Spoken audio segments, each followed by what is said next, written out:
Nah, seharusnya di dalam pemerintahan loh, padahal juga banyak indikasi-indikasi korupsi dan lain sebagainya, tapi yang disasar malah yang di luar pemerintahan. Ya seperti Tom Lembong, ya seperti Hasto Kristanto. Padahal juga masih banyak lagi di dalam pemerintahan yang diindikasikan terjangkit terkait korupsi dan lain sebagainya.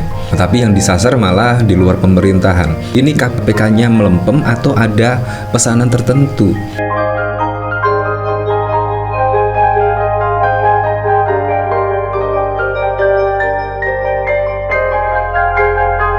Belum menyaksikan video ini, pastikan bosku jangan lupa subscribe. Karena subscribe itu gratis plus bonus tonton video terbaru setiap harinya. Jangan lupa ya. Nah, ternyata Ibu Megawati sudah mengomentari pada saat lalu ya, ketika Hasto Kristanto ditangkap dan lain sebagainya. Bahkan Ibu Megawati akan datangi KPK apabila Hasto tertangkap. Karena Ibu Megawati merasa bertanggung jawab ya, karena Hasto Kristanto adalah sekjennya. Nah, apakah besok akan terjadi Ibu Megawati akan datangi KPK? Wow, ini pasti sangat panas dingin ya. Ketika Ibu Megawati akan mendatangi KPK, bayangkan Ibu Megawati sudah sepuh, tetapi masih saja ya banyak yang tidak suka dengan Ibu Megawati menjadi ketua umum. Kalau kita lihat dari isu-isu, akan ada lah setidaknya yang mengacak-ngacak Kongres pada April 2025 dan ingin menggulingkan setidaknya kursi ketum dan bahkan juga kursi sekjen. Ini sangat wow sekali lah, di mana juga ketua umum dari PDIP Ibu Mega ya. Ya menurut saya hanya Ibu Megawati lah yang masih menjunjung nilai-nilai demokrasi di negeri ini. Dan menurut saya ideologi dari PDIP menurut saya sangat keren sekali.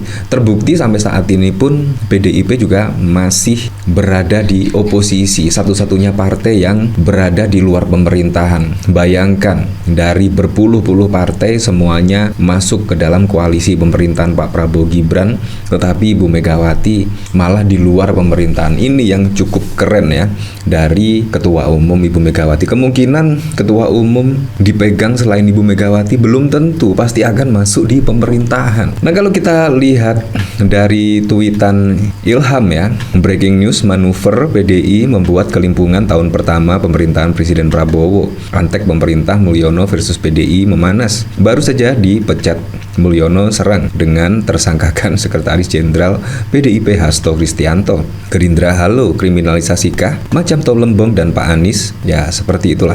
Bahkan juga banyak setidaknya anggapan ditersangkakannya Hasto Kristanto itu sebagai kriminalisasi dan bukan murni penegakan hukum. Nah, bahkan juga dikomentari oleh Bung Yas, tersangka korupsi ya tersangka korupsi aja. Mantap, ini pimpinan KPK punya nyali. Nah, seharusnya di dalam pemerintahan loh, padahal juga banyak indikasi-indikasi korupsi dan lain sebagainya, tapi yang disasar malah yang di luar pemerintahan. Ya seperti Tom Lembong, ya seperti Hasto Kristanto. Padahal juga masih banyak lagi di dalam pemerintahan yang diindikasikan terjangkit terkait korupsi dan lain sebagainya. Tetapi yang disasar malah di luar pemerintahan. Ini KPK-nya melempem atau ada pesanan tertentu. Sangat mengherankan sekali kenapa harus yang di luar pemerintahan, yang setidaknya diproses lah seperti Tom Lembong dan Hasto. Ini sangat aneh menurut saya ya.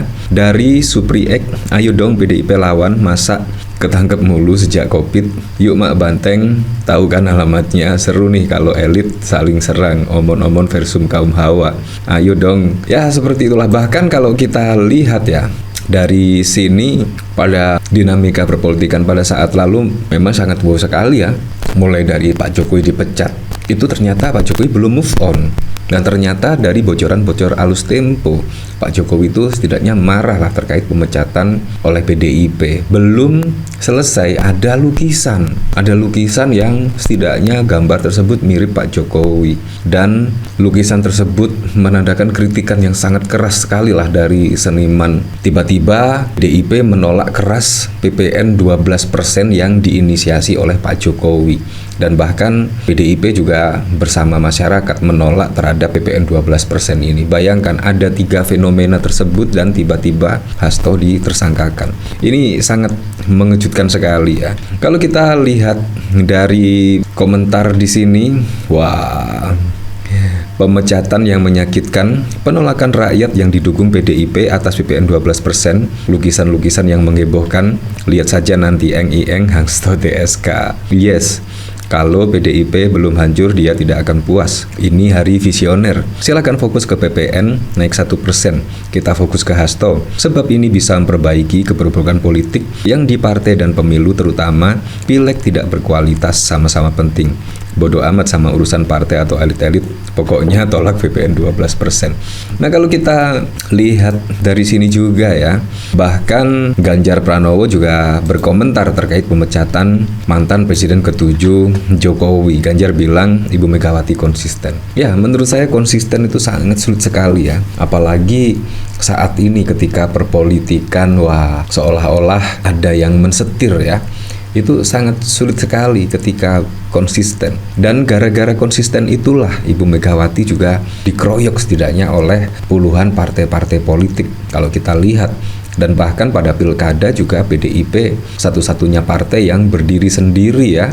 Dan akhirnya pun juga dengan kekonsistenannya Ibu Megawati pun juga menuai hasil lah pada pilkada. Bahkan PDIP berhasil setidaknya mendominasi, setidaknya memenangi 247 di kabupaten kota dan juga provinsi di seluruh Indonesia. Menurut saya juga angka yang tidak kaleng-kaleng ya. Dan itu berkat komitmen dari Ibu Megawati dan juga kader-kader PDIP. Jadi sangat keren lah.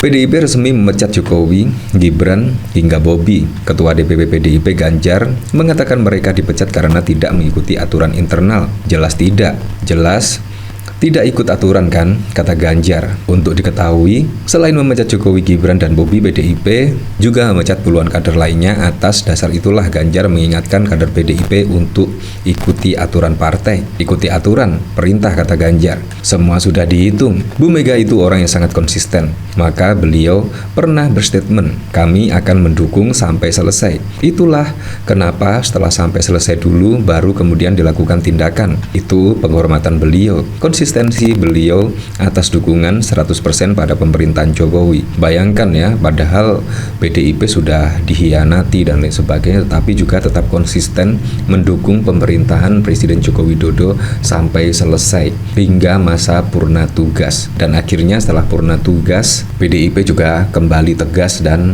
melakukan pemecatan kepada Pak Jokowi. Menurut saya itu adalah sangat keren sekali. Walaupun dikhianati dan lain sebagainya, PDIP juga masih tetap konsisten mengawal pemerintahan Presiden Joko Widodo mulai pertama hingga akhir purna tugas. Ya, tapi selebihnya kita kembalikan lagi ke masyarakat ya, menilainya seperti apa. Tetapi yang jelas kalau kita lihat dari sini ya, sungguh wow sekali ya. Dan bahkan juga ada Yosuprapto melukis tidaknya gambar ya yang mirip, katanya sih mirip Pak Jokowi. Dan bahkan juga saat ini lukisannya diturunkan dan dibawa pulang ke Yogyakarta. Nah, itu apakah bentuk pemberedelan ya terkait karya seni? Kalau karya seni dibredel seperti itu, wow, sungguh tidak bisa berkata apa-apa ya.